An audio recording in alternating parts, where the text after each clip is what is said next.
రేపటి నుంచి తెలంగాణ అసెంబ్లీ సమావేశాలు ప్రారంభం కానున్నాయి. ఉదయం 10:30కు సభ ప్రారంభమవుతుంది. తొలి రోజు సభలో తెలంగాణ తల్లి విగ్రహ ఏర్పాటుపై సీఎం రేవంత్ రెడ్డి ప్రకటన చేయనున్నారు. సభలోనే తెలంగాణ తల్లి విగ్రహ నమూనాను అధికారికంగా విడుదల చేస్తారు.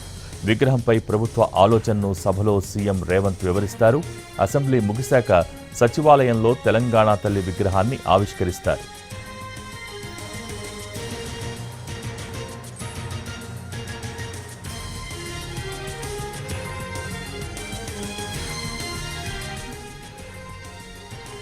రేపటి నుంచి తెలంగాణ అసెంబ్లీ సమావేశాలు ప్రారంభం కానున్నాయి.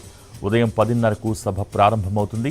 తొలి రోజు సభలో తెలంగాణ తల్లి విగ్రహ ఏర్పాటుపై సీఎం రేవంత్ రెడ్డి ప్రకటన చేయనున్నారు. సభలోనే తెలంగాణ తల్లి విగ్రహ నమూనాను అధికారికంగా విడుదల చేస్తారు. విగ్రహంపై ప్రభుత్వ ఆలోచనను సభలో సీఎం రేవంత్ వివరిస్తారు. అసెంబ్లీ ముగిశాక సచివాలయంలో తెలంగాణ తల్లి విగ్రహాన్ని ఆవిష్కరిస్తారు.